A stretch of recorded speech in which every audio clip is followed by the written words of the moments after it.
Rentable, fiable, innovant. Avec eux, ça risque de fluctuer. Mais soyez rassurés, vous serez en croissance sur le marché. Francis Gosselin, Philippe Richard Bertrand. L'économie, c'est sérieux. Mais prends pas ça pour du cash.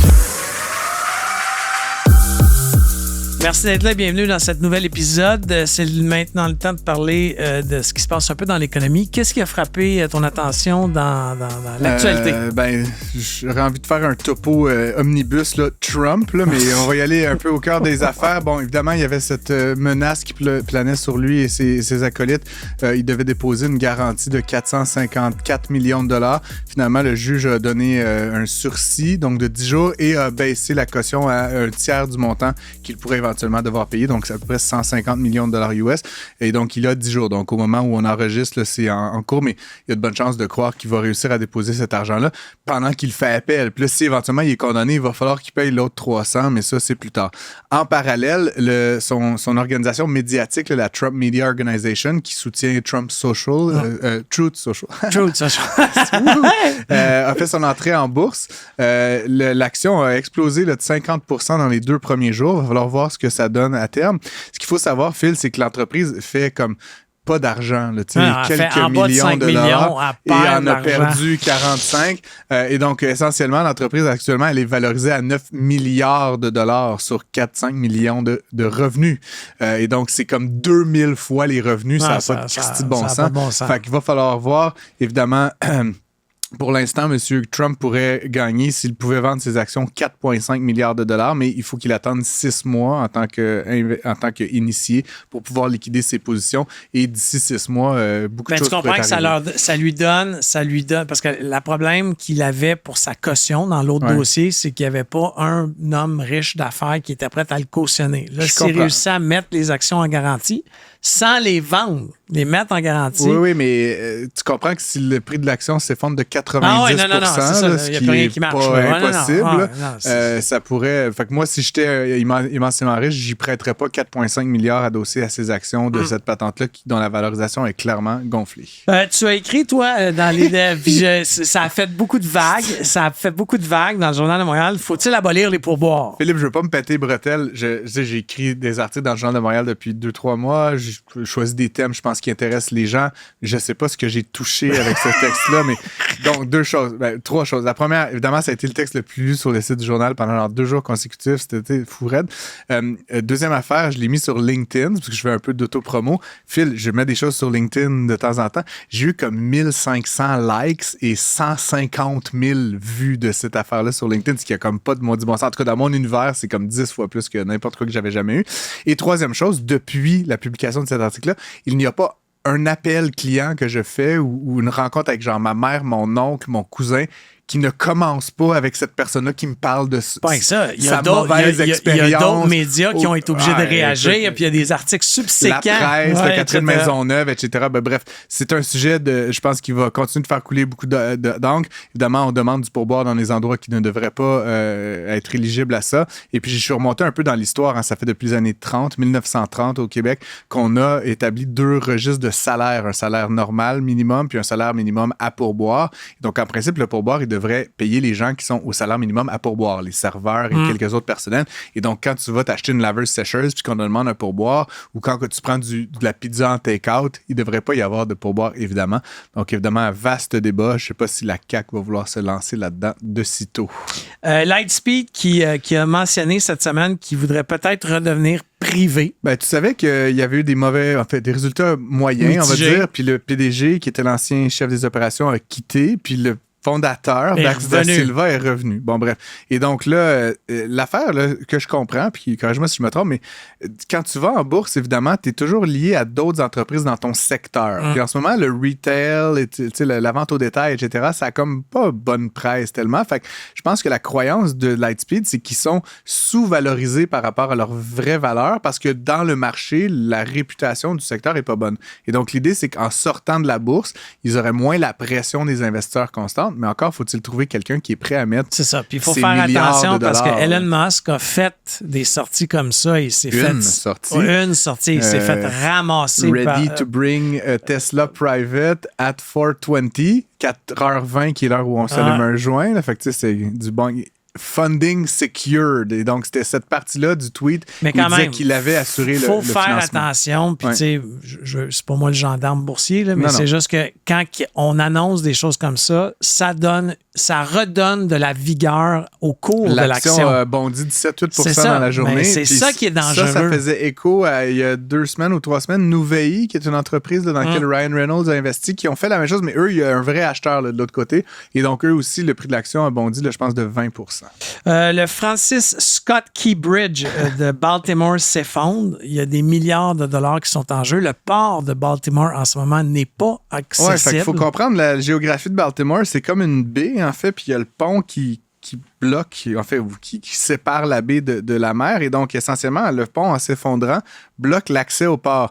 Le port de Baltimore, c'est un des plus gros ports de l'Est de l'Amérique du Nord. C'est 80 milliards de marchandises, 3 milliards de salaires et autres revenus pour les acteurs locaux. Et là, les bateaux ne peuvent ni entrer ni sortir. Moi, je l'ai calculé. J'ai fait un raccourci intellectuel. J'ai juste pris 80 milliards divisé par 365. C'est 212 millions par jour. Je comprends. Puis ce que j'ai lu... De valeur de marchandises. Au moment d'enregistrer l'émission, Phil, ça fait à peine 24 heures, là, mais 48 heures, mais essentiellement, on estime que ça pourrait prendre 2 mois avant que la baie soit de nouveau ouverte. Et puis, ce qui est vraiment frappant pour moi, Phil, tu t'imagines ces espèces d'immenses bateaux là, avec des centaines de conteneurs, il y en a qui sont dans le port. Et là, ils sont juste là. Il y a des équipages indiens, sri-lankais, genre, tu sais, qui font quoi? Des capitaines. Puis évidemment, le propriétaire du bateau, là, il peut pas l'envoyer nulle part. Donc, c'est quand même assez frappant. C'est sûr qu'il y a aussi tous les bateaux qui s'en venaient qui vont devoir être détournés. Puis, je te dis, entre nous, Phil, peut-être que Montréal va être gagnant de ça. On est quand même une porte d'entrée intéressante, profonde dans l'Est de l'Amérique du Nord. Faut surtout pas oublier non plus les 45 000 voitures qui passent sur le pont à tous les jours. Qui ont eux, ils vont prendre le petit pont Victoria, là, à single lane à côté. On va leur envoyer les traversiers qu'on a à Québec, qui tombent en panne de façon perpétuelle. C'est magnifique. En tout cas, c'était notre revue de l'actualité. Philippe Richard-Bertrand, toujours un plaisir. On se revoit dans un prochain segment. Un taux d'intérêt très élevé qui défie toute la concurrence du marché. Avec Francis Gosselin et Philippe Richard-Bertrand. Prends pas ça pour du cash. C'est un entrepreneur à succès. En tout cas, ça reste à être démontré. Il faudra voir comment ça finit cette fois-ci. Mais tout ça pour dire, c'est quand même un des poster child de l'entrepreneuriat au Québec. Et en l'occurrence, c'est l'auteur d'un livre qui vient tout juste de sortir. Là, c'est disponible maintenant. Disponible partout depuis le 20 mars. Et si l'entrepreneuriat rendait fou? Et donc, Dominique Gagnon, qui est PDG de... Connect Go, qui est une entreprise qui fait qui faisait des bracelets connectés, mais qui maintenant fait beaucoup plus que ça. Peut-être 2 mots là, sur Connect Go avant de commencer. Effectivement, on est un leader dans les bracelets connectés dans l'événementiel et aujourd'hui, on est un des plus gros systèmes de gestion pour des attractions à travers le monde. Donc, si vous allez au Zoo de Granby, Parc Safari, Méga Parc, c'est que vous achetez un billet ou que vous rentrez, toutes les technologies, c'est nous. Et donc, tu reçois un bracelet à l'entrée, puis ça te gère tes accès. Pas partout. En fait, on a de moins en moins de bracelets. On est très associé à l'image du bracelet parce qu'évidemment, tout le monde nous a un peu porté au Québec. Super Bowl 2 fois, les Jeux olympiques 1 fois. Bonne nouvelle, on retourne aux Jeux olympiques de Paris. Fait que ça, c'est quand même une des petites fiertés de les refaire. Mais oui, on était très associés au bracelet. Glisser un petit. Là, on a certains accès, mais je te dirais que, en fait, je découvre à quel point, et ça, c'est peut-être l'entrepreneuriat aussi, à quel point je me découvre des nouveaux amis quand j'ai des VIP pour des événements ou quand on a les Jeux olympiques. Non, mais moi, je suis un vrai ami. Oui, c'est vrai que toi, tu me textes souvent. Moi, c'était comme les gens dans le passé qui m'écrivaient toujours 2 jours avant C2 Montréal ou Oshéaga. Puis qui me disaient, ça fait longtemps qu'on s'est vu. Je fais comme, oui, tu veux des billets. On n'est pas ici pour parler de Jeux olympiques. Par contre, on est ici pour parler du bouquin. Donc, et si l'entrepreneur rendait fou, tu as toi-même été... je te connais depuis longtemps. Ouais, fou, mais justement, ma question, t'as été, depuis que je te connais, t'es entrepreneur. Je sais pas si tu as eu une job une fois dans ta vie. 2 semaines.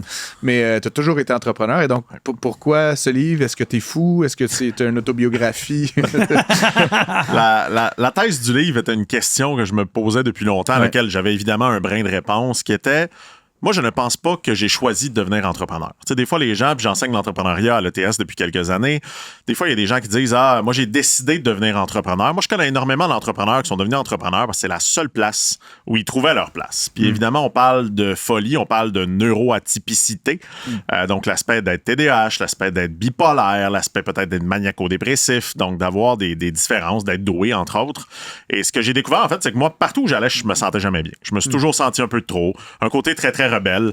Énormément d'entrepreneurs sont des gens qui se sont fait mettre dehors de l'école, sont des gens qui avaient de la difficulté à fonctionner. Donc, j'ai toujours dit ma folie m'a amené à entreprendre. Donc, l'aspect d'être différent. Mais l'autre thèse du livre, c'est de me dire... Parce que la folie dans le livre, là, on s'entend, on parle de santé mentale. On parle de santé mentale. Et moi, folie, tu vois, il y a des gens qui m'ont un peu challengé sur le mot fou, parce qu'évidemment, il est négatif. Pour moi, la folie, là, il faut être fou pour dire je vais mettre une bibliothèque dans les poches des gens. Ça, c'est Amazon. Il faut être fou pour dire un jour, je vais coloniser Mars. Ça, c'est Elon Musk. La réalité, il faut un brin de folie pour entreprendre. Et moi, je le vois d'un bon côté. Cette folie-là, je pense qu'aussi les plus grands entrepreneurs sont des gens un peu naïfs à certains moments. Sont des gens qui ont besoin de dire, hey, je vois plus grand puis je veux y aller. Donc, pour moi, la folie, c'est pas négatif. Je te challengerais un peu là-dessus, par contre. Est-ce que faut être fou pour entreprendre ou est-ce que d'entreprendre, ça rend fou, entre guillemets? T'sais, y a-tu comme une corrélation inverse? Ouais, comme... En fait, la réalité, on le voit statistiquement parlant, sachant que tu es un économiste et t'adores les chiffres. Donc, statistiquement parlant... Je les ai, tes chiffres. Je vois que 72% des entrepreneurs seraient... Mais c'est pas celui-là. C'est plus sur, quand tu dis est-ce qu'il faut être fou, il faut définitivement, il y a un avantage d'être neurodivergent, 10 fois plus de bipolarité, 6 fois plus de TDAH. Donc, il y a une surreprésentation de gens neuroatypiques dans l'entrepreneuriat. Par contre, l'entrepreneuriat crée des défis de santé mentale qui sont énormes chez les entrepreneurs. Évidemment, tout ce qui est pression financière. La deuxième cause de mortalité chez les entrepreneurs, c'est le suicide avant le cancer. Puis la première... c'est les maladies cardiaques. Moi, je vois un lien. Sincèrement, je vois un lien entre les deux. Donc, à un certain moment, je me suis dit, j'aurais peut-être pu apprendre aussi le livre L'entrepreneuriat dessus, mais c'est pas jusque-là, parce que l'entrepreneuriat sauve bien les vies aussi. Sûrement. Probablement. Phil, toi qui es entrepreneur, ta santé mentale va-tu bien? En fait, on est tous... je connais Phil, elle a déjà été en roller coaster. Non, mais on est tous des bébites spéciales, tu sais, puis ce que j'aimais bien, Dominique, de ce que tu disais, c'est qu'on finit tous par s'auto-médicamenter, que ce soit la boisson, les drogues légales, les drogues illégales. Et à un moment donné, quand t'es pogné dans ce carnage là, le sport. Le sport. Ben, tu sais, moi, j'ai décidé d'arrêter de boire il y a 4 ans, mais je me suis garoché dans le sport, puis je me donne une volée au gym 1h30, 6 jours par semaine. C'est pas mieux, by the way. Mon docteur me l'a dit. Moi, je suis devenu hyperphagique durant la pandémie. C'est une maladie qu'on parle très, très peu. Tu mangeais beaucoup? Exactement. En fait, qui est la boulimie sans l'aspect de se faire vomir. Mais tu sais, moi, je me suis dit, hey, l'alcool, je sais que c'est pas très, très bien. La drogue, faudrait pas, parce que je sais que je pourrais être dépendant. Ben, pendant la pandémie, j'ai bu du sirop d'érable, j'ai mangé à grande cuillère. J'ai pris une 30aine de livres à ce moment-là. Étais-tu enceinte? Non, malheureusement, mais j'allais mal. Et tu vois, comme ça, c'est un trouble alimentaire, c'est une addiction. On est des extrêmes à certains moments. Tu as raison, Phil, on arrive là-dedans. Puis c'était quoi? Si j'allais pas bien, je mangeais, je me sentais bien pendant quelques minutes, puis après, je me sentais dégueulasse. Dans les années qu'on a travaillé ensemble, moi et Dominique, là, la pression, c'était quoi? Ben, Chris, c'était une bouteille de scotch là, à la fin de soirée, 22 martinis. À un moment donné, c'est cute, là, mais tu peux pas vivre de même pendant 10 ans. Ton commentaire est super intéressant, Phil, parce que c'est la question qui tue, là, en fait, que je voulais te poser, parce que, tu sais, justement, j'ai le sentiment qu'entre les entrepreneurs, puis tu sais, j'en étais un, puis vous l'êtes, puis tu sais, il y en a plusieurs qui étaient à ton lancement, d'ailleurs, que j'ai pu voir.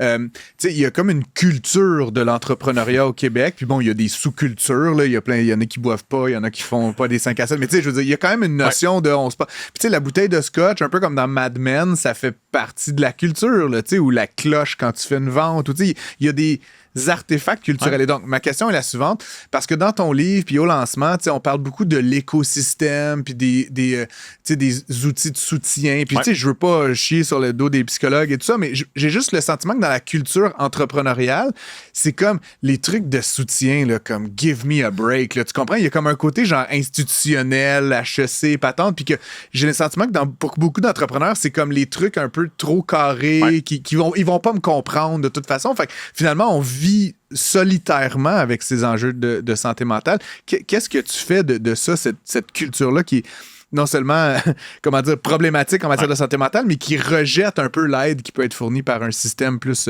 cadrant? 100%. Il y avait vraiment plein de questions dans ce que tu as dit. Pour la première fois, j'ai l'impression que tu es TDAH. Mais définitivement, tu sais, pour moi, il y a 2 choses. Oui, tu parles du système. Tu parles du soutien. Il faut séparer. Quand tu dis les psychologues, la réalité, les entrepreneurs ont besoin de psychologues. Les entrepreneurs ont besoin de professionnels. Et la plupart, de plus en plus d'entrepreneurs consultent. Mais c'est comme pas à la mode, là, entre guillemets, ce que je veux dire. Ouais, ça l'est peut-être de plus en plus, là, mais c'est pas dans la culture de l'entrepreneuriat. Mais moi, ce que je souhaite avec ce livre-là, c'est la briser, cette culture-là. Parce que cette culture-là, moi puis Phil, on est embarqué dedans en tant qu'entrepreneur. On est rentré dans ce qu'on appelle le hustle. On est rentré dans faut travailler 80 heures. Mais on veut pas enlever ça non plus.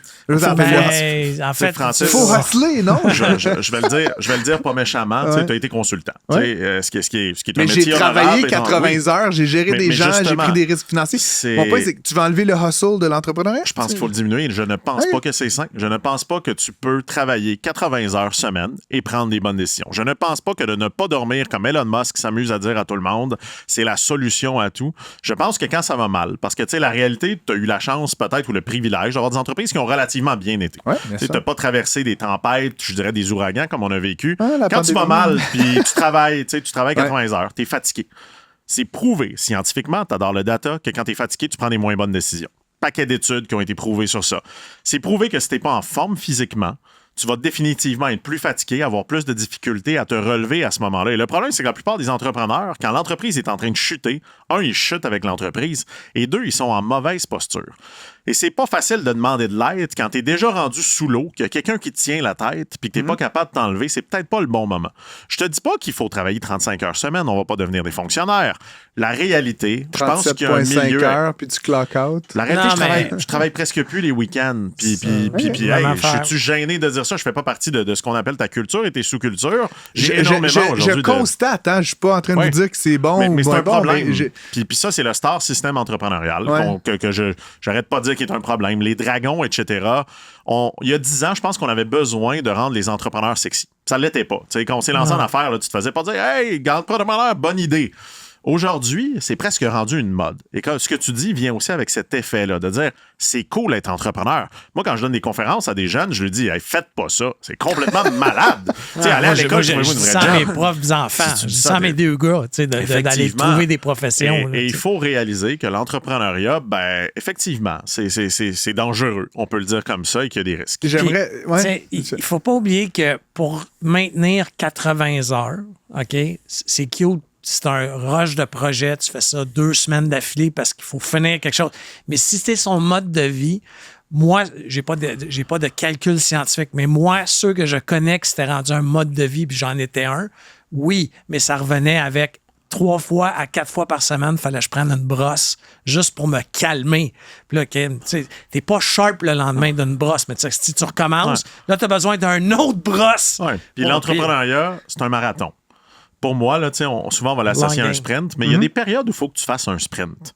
Donc, la réalité, j'ai pas de problème de dire pendant 2 à 3 semaines, il faut que tu donnes un coup. Pendant 2 à 3 semaines, il faut que tu travailles comme un fou. Mais je pense qu'en parlant, entre autres, de santé mentale, hier, j'étais dans un 5 à 7. En sachant que j'ai 3 fois plus, 4 fois plus de chances de devenir alcoolique que la population normale, ça m'amène peut-être à me poser une question sur... Hey, je suis obligé de boire des cocktails à toutes les fois que je vais dans un cocktail? Je suis obligé de vivre cette pression sociale-là avec mes clients, de finir la bouteille de vin? Peut-être pas. Puis on parle, oui, de toxicomanie, d'alcoolisme, mais on parle d'autres choses. On parle d'être seul au sommet. Puis ça, tu l'as bien identifié. Et je pense que c'est la chose que les entrepreneurs se sentent le plus. Bon exemple, ma conjointe a détesté le livre. Et ma section principalement. Pourquoi? Parce qu'elle me dit, tout ce que tu dis dans le livre, je le savais pas. Elle l'a pris comme tu me l'as caché. Et c'est peut-être parce que tu avais l'impression que je n'étais pas là pour toi. Donc, elle l'a pris pour dire, hey, c'est quoi, tu penses que je t'aurais pas aidé? La réalité, là, on est des bons cachetiers comme entrepreneurs. Quand ça va mal, as-tu envie d'en parler à tes employés? Ils vont s'en aller en courant, tu n'auras plus d'argent. Tu as envie d'en parler à tes investisseurs, ils vont te mettre au compte spéciaux. Définitivement, et ce n'est pas être spécial que d'aller au compte spéciaux. Tu vas t'en parler à ton conjoint, hey, chérie, peut-être que je vais perdre la maison. Définitivement pas. Donc, ce que tu fais, c'est que tu gardes ça pour toi. Puis il y a des entrepreneurs au Québec très connus, qui n'ont pas été médiatisés, dont un qui s'est suicidé à Noël d'une manière extrêmement violente pour se faire payer, évidemment, cet échec-là entrepreneurial. Et c'était un bon ami d'Isabelle Hudon, la présidente de la BDC. Tu sais, t'es un ami d'une présidente de banque, t'es une personne reconnue dans le milieu de l'entrepreneuriat. Personne ne s'attendait qu'il passerait à l'acte. Et il a prévu son suicide de la même façon qu'il a lancé une business. Un plan de 3 mois structuré. Et il est passé à l'acte. Et ça, on en voit de plus en plus dans l'écosystème. Et moi, ça m'inquiète. Je peux pas m'empêcher de penser, puis encore une fois, tout ce que tu dis, je le vois, puis tu sais, je vous connais, puis j'en connais plusieurs autres, que c'est ce que tu dis, tu mets le doigt sur quelque chose qui est vrai. En même temps, tu parlais de tes conférences auprès des jeunes, etc. Puis il y a un élément qui moi, me chicote quand même. On observe de moins en moins d'appétit pour l'entrepreneuriat, notamment chez les jeunes au Québec. Puis j'ai comme l'impression qu'à quelque part, un livre comme ça, autant c'est absolument nécessaire pour ceux qui ont comme franchi le Rubicon puis qui ont fait le choix, autant ça peut faire peur, tu sais. Qu'est-ce que... Là, tu nous as fait un peu la blague, là, faites pas ça, mais qu'est-ce que tu dirais aujourd'hui à un jeune de 18 ans, de 20 ans, de 25 ans qui pense se lancer en affaires? Tu sais, comment on aborde ça sans tomber dans tous les écueils que vous nous avez décrits depuis tantôt? Tu sais, la réalité, puis je pense qu'un des trucs intéressants dans le livre, c'est que, tu sais, c'est moi qui parle du livre, mais il y a des histoires d'un paquet de gens dans le livre. Tu sais, il y a des histoires de la fondatrice de Tyzone, en toxicomanie, de Edouard, tu sais, qui est un doué et que ça a été très, très difficile à utiliser, de Luc Giguère, qui est bipolaire. Donc, il y a plein de belles histoires dans le livre. Il y a un truc commun. Tous ces gens-là ont souffert. Certains ont tenté de s'enlever la vie à plusieurs reprises. Aucun ne sont plus entrepreneurs. Et ça aussi, c'est un signe. Ils sont tous encore entrepreneurs. Pourquoi? Parce que l'entrepreneuriat, et c'est un peu ce que je dis même dans mon truc, l'entrepreneuriat m'a causé des défis, mais l'entrepreneuriat m'a sauvé la vie. C'est là que je suis le plus heureux. C'est là que je suis bien. J'ai envie de réinventer le monde et ça me pousse. C'est quand même une fine ligne là, entre se pitcher en bas du pont puis vivre ta best life. Faut faire attention en ce qui est promu dans les médias sociaux. Tu sais, je vais vous donner un exemple. À Saint-Hubert, là, moi, je connais une compagnie d'aviation. Là, ils louent 200$. Le jet, là, il est dans l'aérogare. Il n'est pas en vol. Là. Puis, tu as un paquet d'influenceurs qui vont faire des vidéos pour dire « My jet, mon jet ». Mais moi, quand je vois mes enfants qui me disent « Hey, papa, c'est tout ça l'entrepreneuriat? » Non, c'est pas ça. Ouais.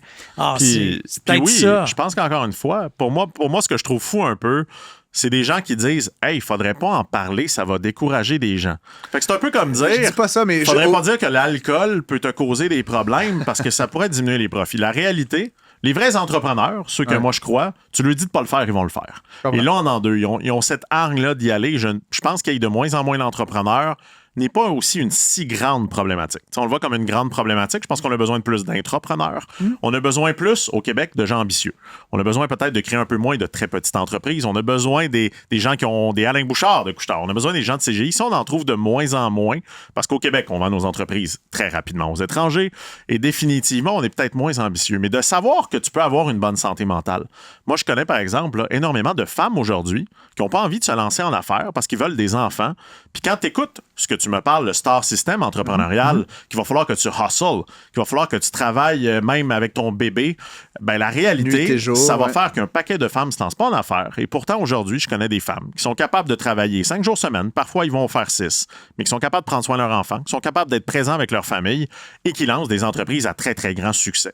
Donc, je pense qu'il n'y a pas un type d'entrepreneur, il y a plusieurs types.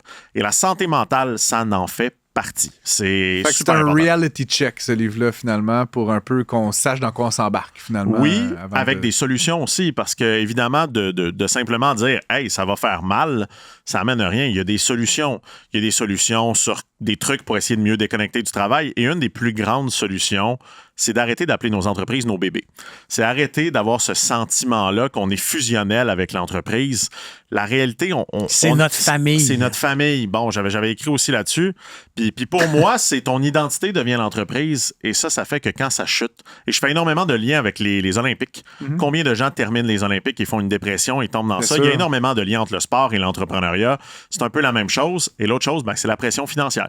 La réalité, tu es un économiste, tu le sais. Tu sais, moi, j'ai vécu l'échec qui est le pire de devenir un paria economicus, faire une proposition consommateur, une faillite. J'avais jamais entendu celle-là. Mais c'est ça, tu deviens avec la lèpre. Au Québec, il n'y a plus personne qui veut te toucher, il n'y a plus personne qui veut te parler, tu appelles à la banque qui te raccroche. Très en lien avec les fail camps.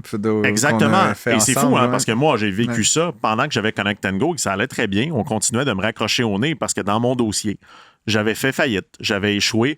J'ai déménagé de Québec à Montréal parce que j'allais à l'épicerie puis j'avais peur que des gens me jugent. C'était purement moi avec moi-même. Mais cette image-là est encore dure à porter. J'ai donné une conférence il y a 3 mois avec Anne que tu connais et le client a dit « Ouais, j'ai entendu un petit peu parler de ce qui s'est passé à Québec. » Tu sais, ça fait 7 ans de ça. Ben, ça me colle encore à la peau, cet échec-là, parce qu'évidemment, je dis souvent à la blague, tout ce qui monte redescend. Ben, c'est aussi ça en entrepreneuriat. Parfois, quand tu montes, tu redescends. Et évidemment, au Québec, on adore quand les gens tombent et redescendent. Je termine avec une question. Les profits de votre livre, vous êtes 2 à l'avoir coécrit, les profits vont être versés à un programme qui s'appelle Persévérance entrepreneuriale. Je pense que c'est un programme qui tient quand même assez à cœur. Je voulais peut-être que tu nous en parles un petit peu. Pourquoi avoir choisi cet organisme-là? Qu'est-ce qu'ils font? Qui est l'ancienne directrice d'école à moi et Philippe, qui est la fondatrice de l'école d'entrepreneurship de Beauce. Exact. Tu sais, quand Nathalie m'a approché la première fois pour devenir Nathalie Riverain, exactement, qu'on a déjà reçu à l'émission. Qui est très présente dans ce milieu-là. Puis faut faire parler l'invité, Philippe, quand même. et Nathalie, en fait, tu sais, quand elle m'a approché pour dire est-ce que tu serais intéressé de devenir un grand persévérant, tu sais, j'étais comme, wow, un bel honneur, après avec des Louis Garneau de ce monde et tout. Puis ça m'a juste rappelé à quel point, moi, quand ça a été mal, il n'y avait rien. il n'y avait personne qui était là. L'école d'entrepreneurship de Beauce m'ont refusé de rentrer parce que je n'étais pas capable de payer la facture. Moi, je pense que tu peux pas appeler ça une école d'entrepreneurs.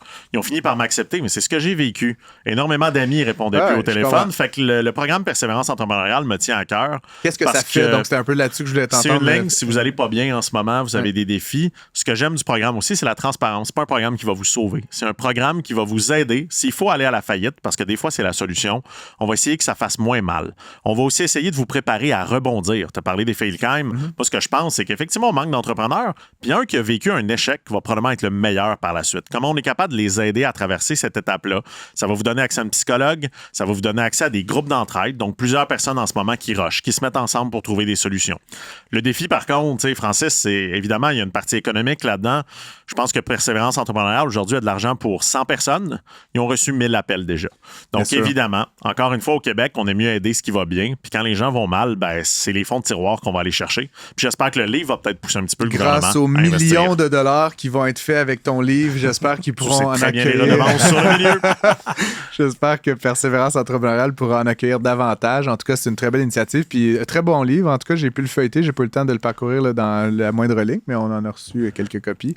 J'ai aussi payé pour assister à ton lancement. J'ai incité Francis essaie d'avoir des billets gratuits en tant que journaliste et je voulais qu'il fasse sa donation au Persévérance entrepreneuriale. Moi aussi, je suis pas allé parce que j'étais malade. Ça faisait longtemps mais j'ai payé. Ça faisait longtemps qu'on voulait t'avoir à l'émission, Dominique Gagnon. Là, on avait un beau prétexte qui était celui de ton livre. Merci beaucoup d'être venu en studio. Puis on espère te reparler là, au fil du temps. Tu as un parcours assez impressionnant. Merci de m'avoir reçu. Merci. À bientôt. Francis Gosselin, Philippe Richard Bertrand. Le seul duo qui vous redonne vraiment la monnaie de votre pièce.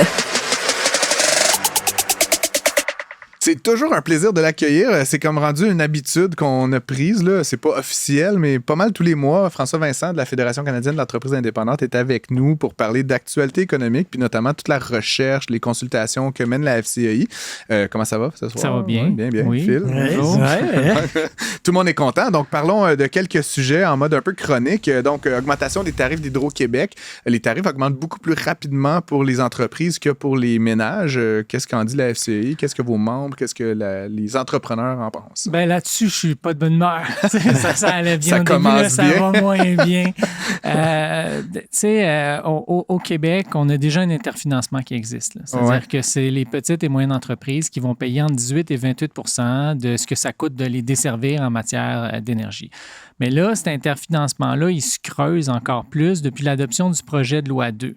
Le projet de loi 2, c'était après l'élection. Dans le fond, ils ont protégé le tarif des citoyens parce que le gouvernement avait décidé... De tous les services gouvernementaux? Non, ça? juste l'électricité. Juste l'électricité, OK. Parce que il y a eu 2 projets de loi, mais le 2, c'était sur l'énergie. Parce qu'il y avait, puis là, je vais dans les détails, il y avait le projet de loi 34 qui avait enlevé annuellement à la Régie de l'énergie le fait de décider des tarifs d'électricité puis les coller sur l'inflation. Puis après ça, l'inflation a fait quoi? Elle a fait paf!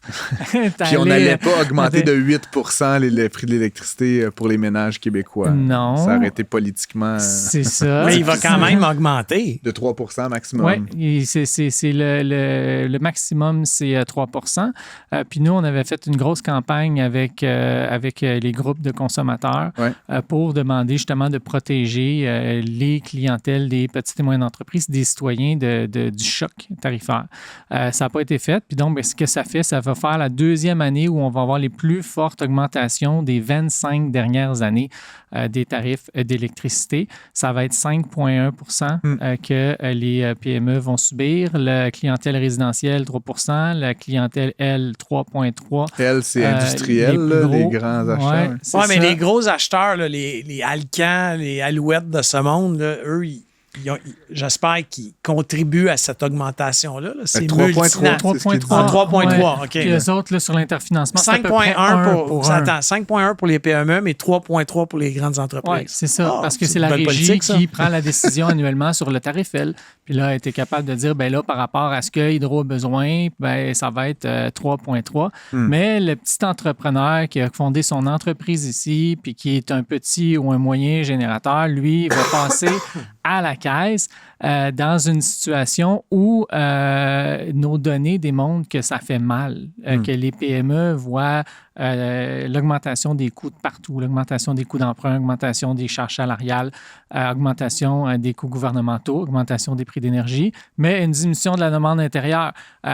Donc, ça va être une autre claque d'en face. Là, pour, jusqu'à quel point, des François, selon toi, c'est une décision politique? C'est-tu réellement Hydro qui a pris la décision ou c'est le gouvernement du Québec? C'est pas de la faute à c'est pas de la faute à Hydro, c'est de la faute au projet de loi qui est mal ficelé. Au départ, là, ça part tout du mauvais projet de loi, le 34, qui a été adopté sur le bâillon en décembre 2019. C'est un cadeau du gouvernement Legault, un autre beau cadeau du gouvernement Legault. Ben oui, si on peut appeler ça un cadeau, un mauvais poisson d'avril, parce que ça arrive le 1er avril, les augmentations de tarifs d'hydroélectricité. Mais il y avait eu énormément de groupes qui avaient dit qu'il ne faut pas aller de l'avant avec le projet de loi 34 qui changeait d'une certaine façon la bonne pratique, parce que Hydro l'avait fait la demande, parce que oui, pour eux, ça représente des coûts quand même importants d'aller devant en régie tout le temps. Bon, puis là, tout monopole essaye de diminuer ses risques corporatifs puis avoir de la réglementation qui est contraignante pour elle. Bien, c'était un risque pour Hydro, mais au bout de la ligne, ce que ça a fait, c'est que ça a repolitisé la question des tarifs d'électricité. Puis là, on s'en va, là, ça va être encore pire, on s'en va dans un plan d'Hydro-Québec pour justement faire la décarbonation de l'économie, puis avoir assez d'énergie pour les projets économiques. Ouais. Ils vont doubler la production. Ouais. Dans un contexte où c'est la PME à des coûts unitaires au kilowatt pas mal plus élevés que ce qu'on connaît, si je comprends bien. Bien, on double la production. Mais on double la production, mais en plus, cette nouvelle production-là, elle ne va pas être à 2 cents du kilowattheure. Non, puis là, ils sont menottés pour le fait de ne pas toucher aux tarifs résidentiels. Fait qu'au bout de la ligne, c'est qui va payer? C'est la petite et moyenne entreprise. On va aller chercher encore plus de sommes dans ces mais poches c'est quand même vides. Scandaleux. Puis de toute façon, il n'y a plus rien qui me surprend de ce gouvernement-là. Là. Une chance qu'il n'y a pas des élections aujourd'hui. Déchire ta chemise rose, non, mais en fait, c'est juste que la multinationale, dans le budget Girard, est super aidée. Okay? Il y a plein d'incitatifs à la multinationale parce que le gouvernement Legault n'a pas dit qu'il veut des gros emplois payants.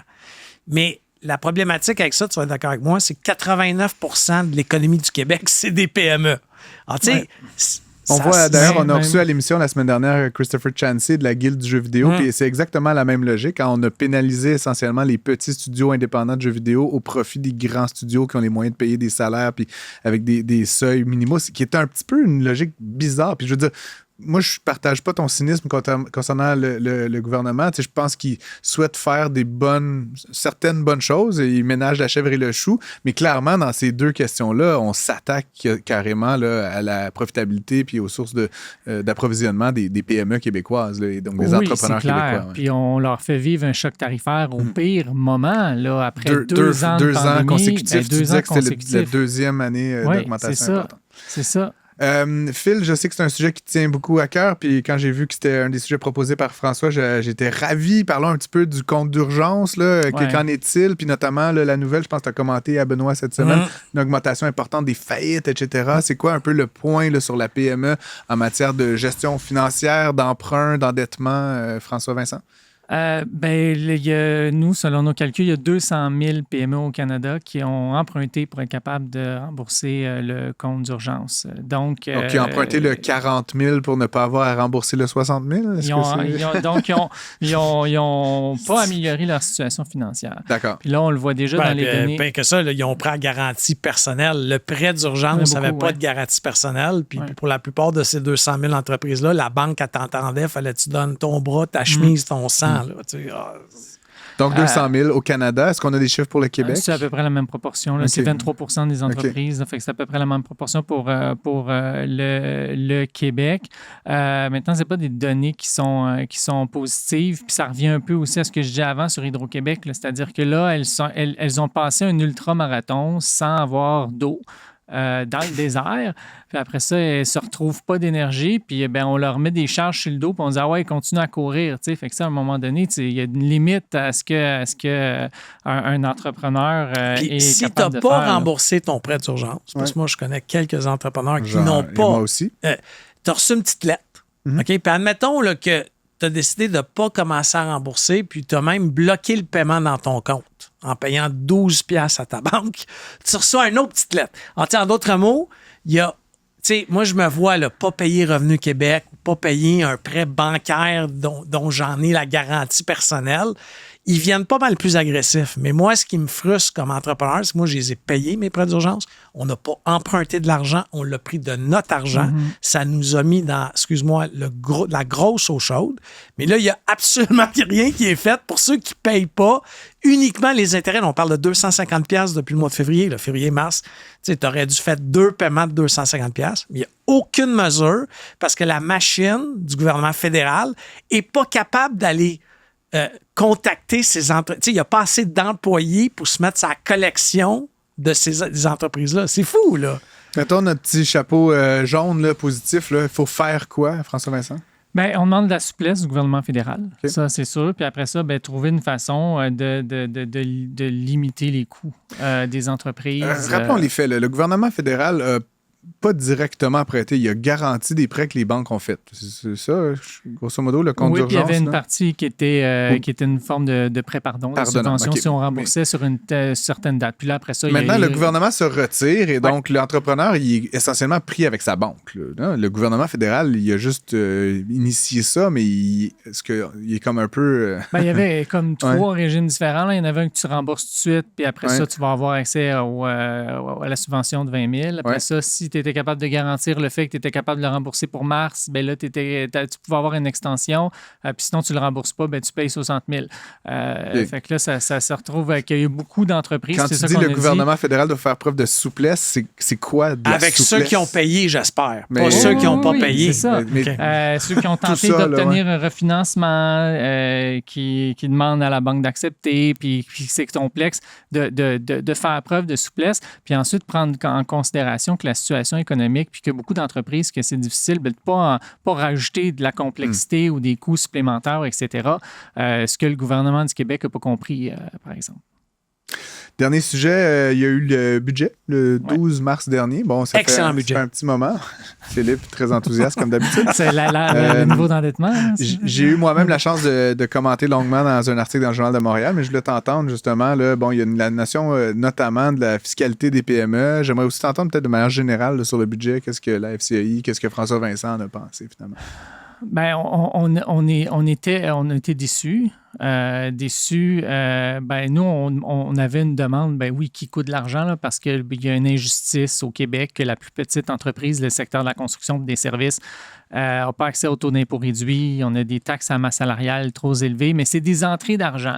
Puis là, nous autres, on a dit, il faut améliorer l'environnement fiscal si tu veux aider les petites entreprises à croître, si tu veux avoir une reprise économique. C'est pas juste en ayant tout le temps des barrières plus élevées que tu vas être capable d'y arriver, en faisant confiance à tes petites entreprises. Mais là, ils n'ont pas fait ça. Puis en plus, ils sont allés couper un crédit d'impôt qui aidait les petites entreprises à attirer ou à maintenir des travailleurs expérimentés dans leur entreprise. Donc, il y avait une baisse de taxe sur la masse salariale qui allait de 1 200... Il disait que ça ne marchait pas beaucoup.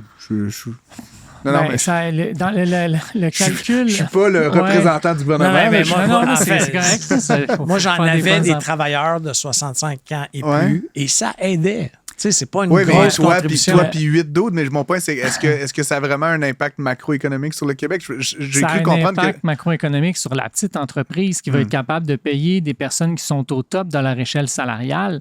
Ensuite de ça, si tu veux les attirer, il faut que tu sois capable de les payer. Puis la première demande que les entrepreneurs font dans nos demandes, qu'on dit comment le gouvernement du Québec peut t'aider avec la pénurie de main-d'œuvre, c'est donne-moi des crédits d'impôt pour pouvoir être plus compétitif puis offrir des meilleurs salaires. Il y en avait un qui était là.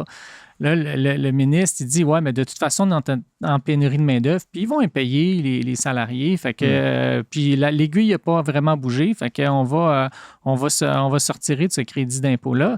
Mais en bout de la ligne, ça veut dire quoi? Ça veut dire que la petite entreprise qui avait peut-être 3 000 $ de baisse à taxe sur la masse salariale, l'année prochaine, elle va avoir des hausses de taxes sur la masse salariale parce qu'elle avait une exonération par l'intermédiaire de ce crédit d'impôt-là qui, pour une fois, était un crédit d'impôt qui aidait la petite entreprise. Fait que ça, c'était inquiétant. Sinon, dans le domaine du jeu vidéo, est-ce que tu étais un peu... est-ce que vous avez suivi un peu cette affaire-là? Je disais, on en a parlé la semaine dernière avec vraiment quelqu'un d'expert, mais j'avais quand même... Tu sais, ça faisait longtemps qu'il y avait cette mesure-là. Je pense beaucoup appelaient qu'on la réduise ou qu'on donne une visibilité sur quand est-ce que ça allait diminuer. Par contre, on a changé un peu les règles du jeu sans tout autant diminuer tant que ça le crédit d'impôt. Là, ce qu'on a fait, c'est qu'on a mis, je pense que c'est le premier 18 000 de salaire est comme plus éligible, puis on a enlevé le plafond. Fait que comme je le disais, les petites business qui payent des 50... la même chose avec le C3I. On modifie le C3I en novembre dernier. C'est le crédit d'impôt pour aider à l'investissement dans l'innovation. Oui, c'est ça. C'est CIV avec 3 I. Okay. Puis tu peux aller chercher des sommes par rapport à ça. Puis dans le fond, ils ont ouvert la possibilité, est-ce qu'il y ait plus que ça soit ouvert aux grandes entreprises dans la mise à jour en novembre. Ça, ils ont fait ça. Ils ont aussi beaucoup de crédits de mesures pour les grands investissements. Ils vont avoir comme des exonérations fiscales. Fait qu'on voit là, que c'est possible puis qu'ils font beaucoup pour les grandes entreprises. Par contre, là, c'est maigre là, ce qu'ils font pour les petites entreprises, mais c'est elles qui sont le cœur de l'économie. Fait que quand tu parles du jeu vidéo, oui, ça va avoir un impact. Nous, on pense qu'on devrait juste avoir une fiscalité qui est plus avantageuse pour les petites entreprises, puis s'attaquer à ça. Donc, il va y avoir d'autres révisions parce qu'ils vont voir ça, la révision des subventions puis des programmes. Puis là-dessus, nous autres, on a vu qu'à l'Assemblée nationale, il y a le porte-parole, M. Beauchemin, qui a posé des questions au ministre concernant le taux PME. Parce que le taux PME, c'est une subvention d'une certaine façon. Il y a un coffre d'un côté qui fait en sorte que tu as une réduction du taux d'impôt parce que tu es une petite entreprise. Donc, le gouvernement va revoir ça. Il revoit les crédits d'impôt pour les jeux vidéo. Il va-tu revoir les crédits d'impôt pour les petites entreprises? Là, il y a eu des questions pendant le débat sur le budget, puis le ministre s'est engagé à maintenir le taux PME. Fait que ça, c'est déjà... C'est une bonne nouvelle. Le lendemain, j'écrivais une lettre puis je demandais que l'engagement soit écrit sur papier. J'ai le tape là, que je me suis téléchargé au bureau. Tu l'as mis sur ton bureau. Oui. Tu l'écoutes avant de te coucher le soir. Non, parce que ça ne m'endort pas. Mais c'est ça, il y a beaucoup d'autres choses qui vont arriver. Puis maintenant, c'est peut-être un autre élément du budget. Je pense qu'ils mettent beaucoup sur la diminution de la banque pour stimuler l'économnie. Mais selon nous, il faut faire plus que juste attendre qu'ils baissent le taux directeur pour que là, ça soit un gros game changer. Puis le dernier élément, il y a un budget déficitaire assez important. Puis les déficits d'aujourd'hui sont les taxes et impôts de demain. Donc, on a été encouragé par l'orientation du gouvernement pour voir comment on est capable d'améliorer l'efficacité gouvernementale. Puis là, on l'a vu, il y a un article dans la presse cette semaine là, qui démontre qu'on a plus de fonctionnaires qu'en 2018 de façon assez importante. Donc, il y a du ménage qui peut être faite là, certainement. C'est quand même surprenant pour moi. Je pensais que ce serait un gouvernement d'entrepreneurs, puis finalement, c'est un gouvernement vraiment de comptables, puis for all I care, ils font pas de la très bonne comptabilité. Ouais, c'est ça. Quand le ministre des Finances s'est trompé de 3 fois, si moi, on se rend en business, là, puis notre CFO, notre VP Finance se trompe. Il disait qu'on allait faire une perte de 3 millions puis qu'on faisait une perte de 11 millions. Il serait mis dehors là, entre nous. C'est quand même bizarre. Mais ou bien peut-être qu'en cours d'année, il y aurait quelqu'un qui aurait dit les gars, je pense qu'on va faire un déficit plus important que prévu. François Vincent de la Fédération canadienne d'entreprises indépendantes, avais-tu quelque chose en fermeture à nous dire? Tu as l'air d'un gars prêt à... Si on veut une économie forte en région, il faut penser aux petites entreprises. Puis c'est pas qu'en ayant des taxes, des impôts, puis de la paperasse, puis des règles supplémentaires, qu'on va les aider à croître. Puis on va continuer à la FCI à faire valoir l'opinion des dirigeants de petites et moyennes entreprises, à sensibiliser les élus puis le gouvernement pour qu'il y ait des décisions à leur avantage. Toujours intéressant de t'entendre, François. Là, oui. Et je vous préviens, à notre prochaine rencontre avec François, lui et moi, on va débattre du projet de loi 51 sur la construction. J'ai très hâte. J'espère qu'on va fourbir nos armes. Toujours évidemment avec Moi, je vais avoir un drapeau rouge et un drapeau vert pour donner qui a le point dans les arguments. OK? Vous écoutez, prends pas ça pour du cash. À tout de suite. Pour obtenir une réponse à vos questions, écrivez à Francis et Philippe à l'adresse studio@commercial-cube.radio. On est super content de recevoir Dr. Isabelle Huot, docteur en nutrition. On est content de te recevoir. Collaboratrice à Cube Radio. Avec Sophie et Benoît. Ben oui, collaboratrice aussi à Salut Bonjour. Oui, ça fait 21 ans que je suis à Salut Bonjour. Privilégiée. Puis, bon, aussi, tu es vraiment impliquée comme femme entrepreneur Oui. dans le domaine de la nutrition. Parle-nous un peu de ta business avant qu'on tombe dans les produits que tu nous as amenés, là, qui est ton nouveau, on va appeler ça ton nouveau bébé, on va appeler ça. On n'aime pas, faut pas dire ça parce que... On a reçu dans un autre segment un entrepreneur qui nous disait qu'il fallait arrêter de traiter nos entreprises comme des bébés parce que ça crée toutes sortes de problèmes d'attachement et de santé mentale. Mais mettons. Parle-nous de ta business. Écoute, moi, j'ai travaillé en communication encore aujourd'hui, là, depuis 25 ans dans les médias. Il y a 13 ans, j'ai lancé une entreprise de prêt-à-manger, collation, une gamme qui, maintenant que je vends partout au Canada, ça, c'est tout un défi. On s'en est parlé plusieurs fois, étant donné que je ne suis pas connue. Mais ça commence à aller bien là, en dehors du Québec, donc je suis vraiment fière de ça. Et comme c'était pas assez à l'âge où je pourrais prendre ma retraite, j'ai 53 ans, je vais avoir bientôt 54, j'ai toujours besoin de défis. Puis ça, c'est dans la nature même de l'entrepreneur. Je me suis dit, ben je crée une autre entreprise, mais tu sais, une start-up, là, je recommence à zéro. Là. J'ai avancé 400 000 de mes personnels. T'as pas fait ça on the fly, là. Non. Elle avait des choses en gras. Écoute, ça prend des sous pour lancer une entreprise. Hein? Et félicitations. Et puis c'est ça. Fait que j'ai dit, je relance, je pars de zéro, puis est née cette entreprise-là. Nourish, un nom bilingue, un petit peu plus anglo parce que j'ai déjà développé des points de vente partout au Canada, puis je vise aussi les États-Unis, donc je vise grand.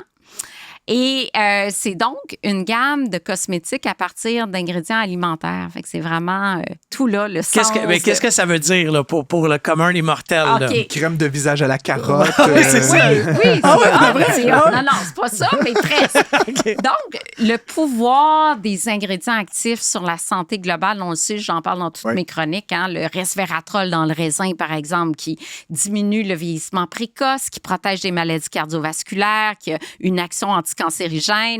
Et ça, c'est dans la bouche. Dans la bouche, mais sur la peau, c'est extraordinaire, le resveratrol, parce que je suis allée visiter Caudalie à Bordeaux, en fait, il y a très, très longtemps. Qu'est-ce que c'est Caudalie? Caudalie, c'est une marque de produits de beauté à base de resveratrol, qui est la molécule anti-âge du raisin.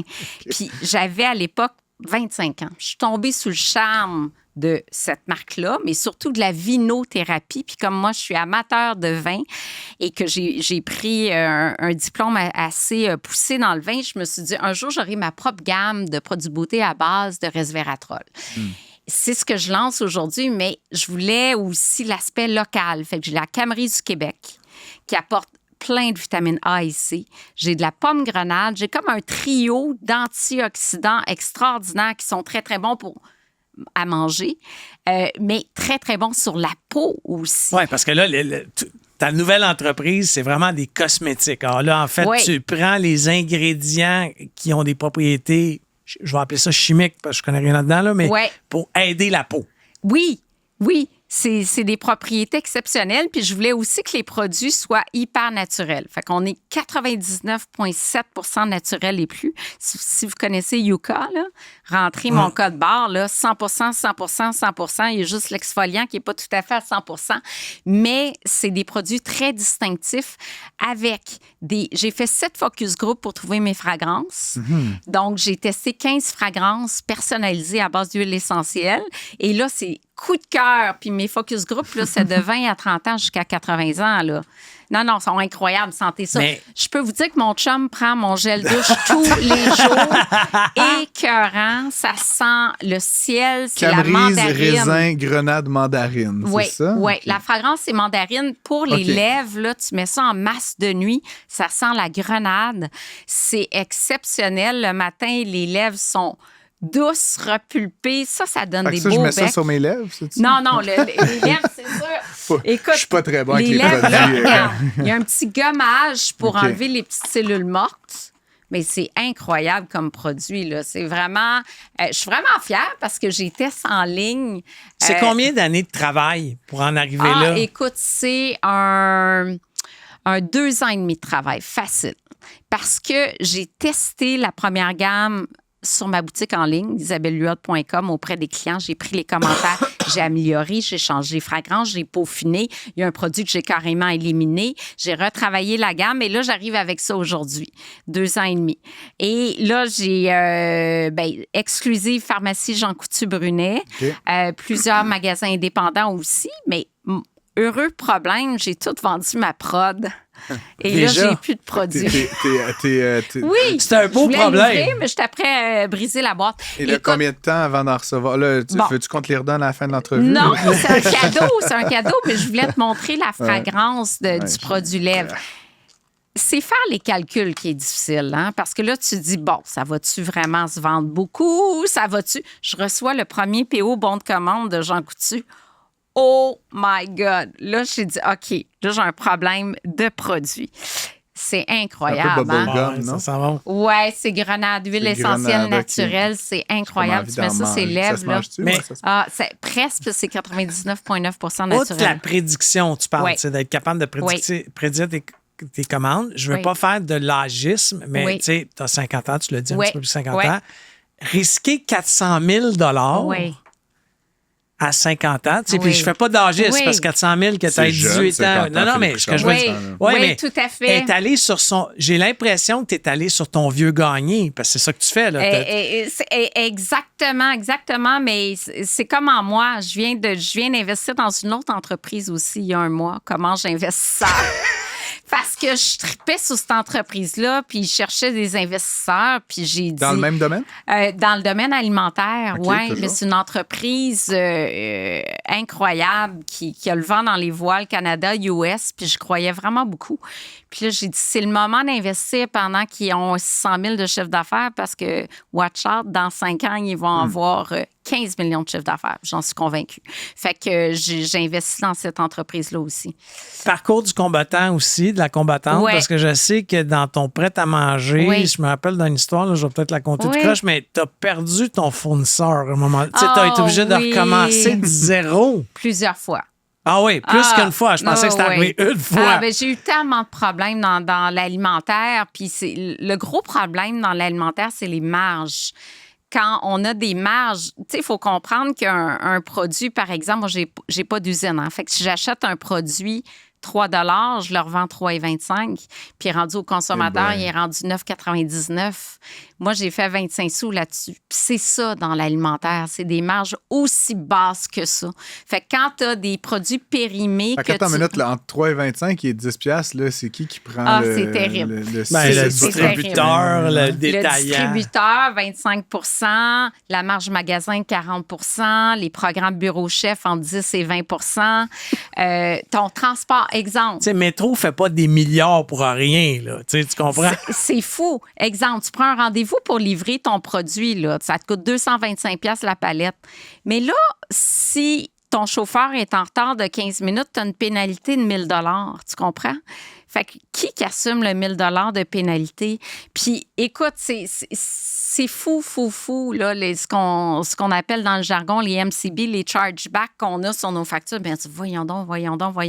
Le périmé, tu sais, c'est 13 mois de durée de vie ou cyber prendre ton produit, mais là, tu peux plus le vendre à personne. Que j'essaie de le vendre en ligne. Mais non, c'est vraiment dur, l'alimentaire. En fin d'année, là, je me compte chanceuse, j'ai 7 de rentabilité nette, qui est exceptionnel dans le marché alimentaire. Est-ce que dans le cosmétique, c'est différent? Oui, absolument. Parce que, bon, la durée de vie du produit... 24 mois. Ah, bon. 24 mois. Là, je suis quand même prudente. Tu sais, j'achète des plus petits volumes pour l'instant parce que je savais pas, mais tu vois, je n'ai acheté trop vendu, peu. Là, c'est ça. Mais là, j'ai tout vendu. Fait j'ai mal calculé mes affaires. C'est plus intéressant d'acheter des gros volumes pour le prix, c'est ça, sûr. Et puis, en cosmétique, on peut se permettre de mettre plus de marketing parce que les marges n'ont rien à voir, là. C'est des marges de 50 à 70 facile, là. J'ai l'impression qu'il y a comme une renaissance des produits québécois dans ce segment-là. Omi Laboratoire. Omi, Andréane Marquis qui a lancé Sans Façon, j'adore. La femme derrière Woman's. Pourquoi? Qu'est-ce qui explique? Là, je veux dire, moi, dans ma jeunesse, il y avait L'Oréal. Il y avait comme 4 marques qui géraient toutes les Jean Coutu. Maintenant, je sens que... Puis, il y a Zora aussi que j'adore à base d'huile d'argan. Toutes ces marques-là, récemment, puis tu viens de le dire, ont annoncé être chez Jean Coutu. Fait que c'est pas juste des petites marques niches, là, c'est des marques grand public, du moins au Québec. Comment t'expliques cette renaissance-là, pourrait-on dire? Moi, je trouve ça tellement beau de voir ça. Toutes les gammes, tu parles de Mi, c'est novateur. Les filles sont extraordinaires. Mais Zora, qui est là depuis 20 ans aussi. Mais en même temps, je me promène dans les Jean Coutu, puis je dis, qu'est-ce qui se vend le plus? C'est-tu nos belles marques québécoises, les Jouviance, les Karine Jonca, les Zora, puis bon, toutes les nouvelles marques qui arrivent maintenant sur le marché? Bien, peux-tu croire que c'est encore les grands de ce monde qui ont 80% du volume de vente? Je parle de Clarin, de Biotherme, de marques Comment plus on explique ça? Est-ce que les Québécois sont dupes ou... Bien, je me dis, on veut encourager les produits du Québec, on certifie, c'est souvent des femmes entrepreneurs derrière ces belles marques-là. En plus, mais l'acheteur, j'étais découragée quand j'ai eu les chiffres, l'acheteur au Québec fait encore confiance aux Estée Lauder puis aux grandes marques, moins aux marques québécoises. Là. Mais je pense qu'on a tout à rivaliser en termes de qualité de produit. Tout à fait. Mais à un moment, ça devient du marketing. Puis bon, je vais prendre Biotherme parce que c'est lui dans tous ceux que vous avez nommés que je connais. Mais d'après moi, il y a plus d'enveloppe budgétaire. Absolument. Leur placement sur les étagères est en haut à l'auteur des yeux. Voilà. Mais c'est pour ça qu'il faut c'est pour ça que nous, à Prends pas ça pour du cash, on reçoit beaucoup d'entrepreneurs de tout azimut pour justement mettre des produits québécois de l'avant. Sauf que, encore une fois, ce que je trouve extraordinaire, c'est que ta capacité de te réinventer au fil des années, de lancer des produits, de continuer, de te retrousser les manches, parce que je pensais que c'était arrivé une fois d'avoir perdu ton sous-traitant. Des problèmes. Non. Mais c'est ça qui est le fun. Puis là, aujourd'hui, les produits, dans son ensemble, moi, je connais les produits en épicerie parce que je consomme beaucoup le céréal déjà. Le prêt à... Comment tu appelles ça? Tu mets ça dans le yogourt. Oui, merci. Alors ça, j'adore ça parce que c'est très nourrissant pour moi. Mais la gamme de produits se retrouve en épicerie, aussi en pharmacie et sur ton site web. Et sur mon site web. isabellehuot.com. Ici, c'est nourish.ca. Mais une anecdote, aujourd'hui, je suis rentrée chez Jean Coutu, j'ai le produit en tablette. Aujourd'hui, ça sortait pas depuis hier, j'y vais chaque jour. Ce que j'ai fait, j'étais allée au Jean Coutu, j'ai pris des testeurs, je suis restée 2 heures, j'ai tout vendu. Comme quoi la présence fait tout. Tu sais, de mettre un produit, tu dis produit québécois, c'est bien beau, on veut encourager, on le met en tablette.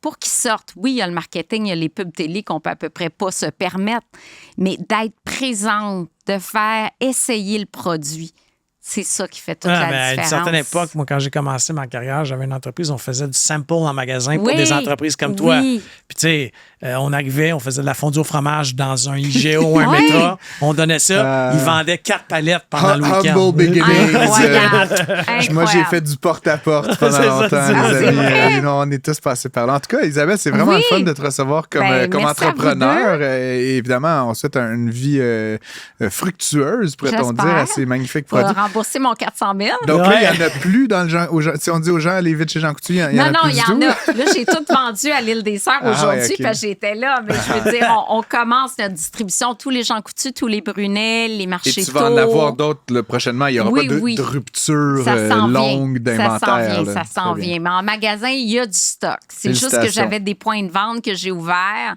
Puis que j'ai dû dire, ça va être la 2e batch qui arrive fin avril. Là. Et on va aller en acheter en plus des petits cadeaux. Merci d'avoir été venu. Puis on invite les auditeurs à aller voir ça, les isabellehuot.ca. isabellehuot.com et nourish.ca. C'est ça, je les avais versés.